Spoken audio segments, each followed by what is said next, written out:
बात है 10 अप्रैल 1912 की। आरएमएस टाइटैनिक दुनिया का सबसे बड़ा और सबसे लग्जूरियस जहाज अपने जमाने का अपने पहले सफर पर निकलता है। ये जहाज साउथहैम्पटन इंग्लैंड से न्यूयॉर्क जा रहा है और इसके अंदर हर प्रकार के लोग बैठे हैं। इस जहाज की कमान संभाले है 62 वर्षीय कैप्टन एडवर्ड जॉन स्मिथ। जैसे ही टाइटैनिक ने अपने सफर की शुरुआत की, अगले 2 दिन में ही शुरू होती है जहाज के डूबने की कहानी। व्हाइट स्टार लाइन इस कंपनी का नाम है जिसने इस जहाज को बनाया था। इस कंपनी के वाइस प्रेसिडेंट इतने कॉन्फिडेंस थे इस चीज को लेकर, उन्होंने पब्लिक के सामने आकर ओपनली कह दिया था कि ये जहाज अनसिंकेबल है, यानी कि डूब नहीं सकता। लेकिन अपने पहले सफर पर रवाना होने के सिर्फ 2 ही दिन बाद 12 अप्रैल 1912 को टाइटैनिक को अपनी पहली आइस वार्निंग मिलना स्टार्ट हो जाती है। यानी कि जिस अटलांटिक ओशियन पर ये जहाज तैरकर अमेरिका की ओर जा रहा था, वहां पर आइस मौजूद है। बड़े बड़े पहाड़ हैं आइस के, जो खतरा है टाइटैनिक के लिए।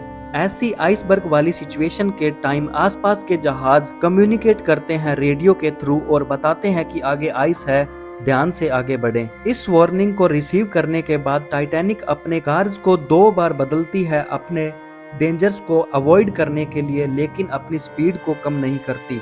40 किलोमीटर पर हावर इतनी ही स्पीड से जहाज आगे बढ़ता जा रहा था अपने लक्ष्य की ओर। 2 दिन बाद 14 अप्रैल 1912 को 7 और आइस वार्निंग दी जाती है, लेकिन कैप्टन स्मिथ और उसके क्रू इन वार्निंग को इग्नोर कर देते हैं। टाइटैनिक की रफ्तार कम नहीं करते।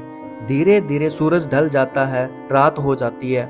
इस 14 अप्रैल की रात की खास बात यह है कि चांद बाहर नहीं आया था, अर्थात कोई मूनलाइट नहीं थी, तो विजिबिलिटी बहुत कम थी इस रात। जहाज के ऊपर एक क्राउज नेस्ट होता है जो काफी हाइट पर होता है। यहाँ पर किसी को बिठाकर रखा जाता है हमेशा, ताकि सामने जहाज के क्या आ रहा है वो नजर रख सके। तो जो बंदा इस जहाज पर बैठा था उसे बड़ी ही ठंड का सामना करना पड़ता है। बहुत तेज ठंडी हवाएं बह रही थी, ऊपर से रात का सफर था जिससे आगे देखना और भी मुश्किल था। रात के 11:39 पर फ्रेडरिक फ्लिट नाम का बंदा क्राउज नेस्ट पर बैठा था। ये अचानक से देखता है एक बड़ा सा बर्फ का पहाड़ जहाज के सामने आ गया है। जल्दी से 3 बार घंटी को बजाता है, फिर कॉल करता है ऑफिसर्स को, चिल्लाकर कहता है सामने हमारे एक आइसबर्ग है, जल्दी से जहाज को मोड़ो। फर्स्ट ऑफिसर विलियम इस इंस्ट्रक्शन को सुनते हैं और इंजन रूम में संदेश भेजते हैं कि जहाज को लेफ्ट डायरेक्शन में मोड़ दो, लेकिन अनफॉर्चुनेटली बहुत लेट हो चुका है। सिर्फ 1 मिनट बाद 11:40 पर जहाज आइसबर्ग से टकरा जाता है। The Titanic was a new breed of luxury liner. Titanic left port in Southampton, England. Among her passengers were many of the wealthy and influential. The band played the gayest tunes and American ragtime dances. The time was 11:40. The iceberg grazed the right side of the ship. And all of a sudden she lifted up quickly. Everything that was movable was going through her. I didn't think it was serious because I didn't think it was possible. A big ship like that could sink. It sank very quickly.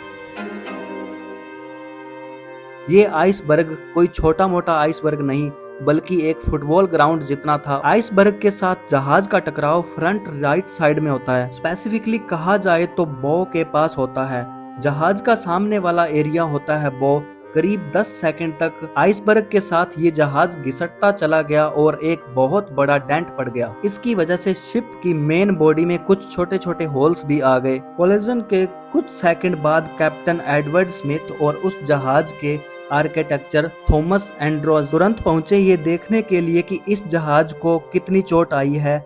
इस impact की वजह से देखा तो उन्होंने realise किया कि ये जहाज तो डूब जाएगा। वो कम्प्लीटली शॉक्ड हो गए इस चीज को देखकर। उन्हें लगता था ये जहाज तो अनसिंकेबल है, डूब नहीं सकता, क्योंकि इस जहाज के सेफ्टी फीचर कमाल के थे। बॉटम में 16 कंपार्टमेंट थे, जिसमें अगर कोई 4 भी पानी से पूरे भर जाए तो भी जहाज डूब नहीं सकता।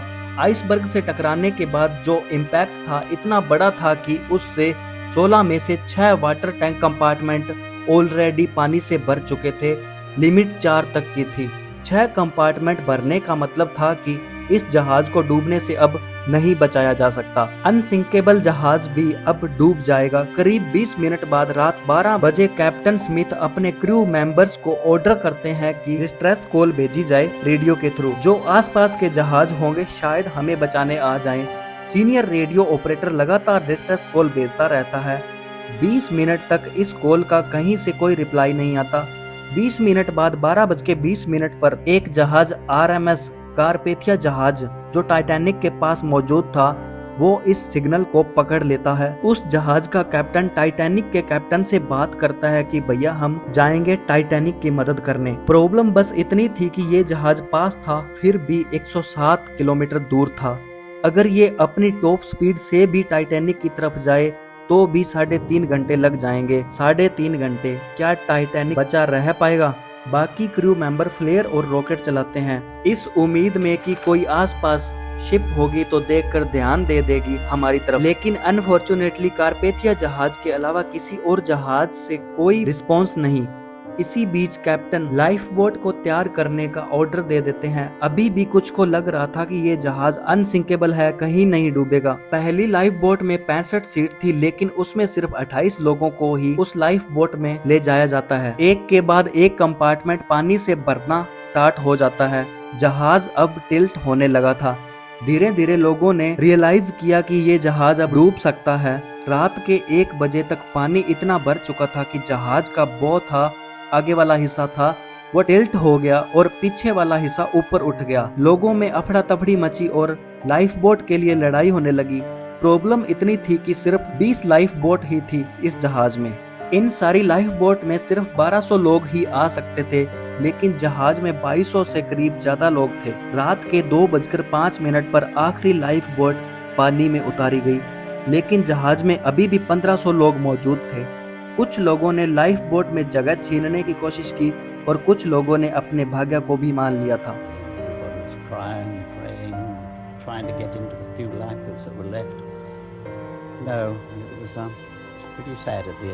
कुछ टाइम बाद जहाज 2 टुकड़ों में टूट गया और फिर धीरे धीरे पानी के अंदर डूब गया। 3 घंटे में ही ये जहाज पूरा डूब गया।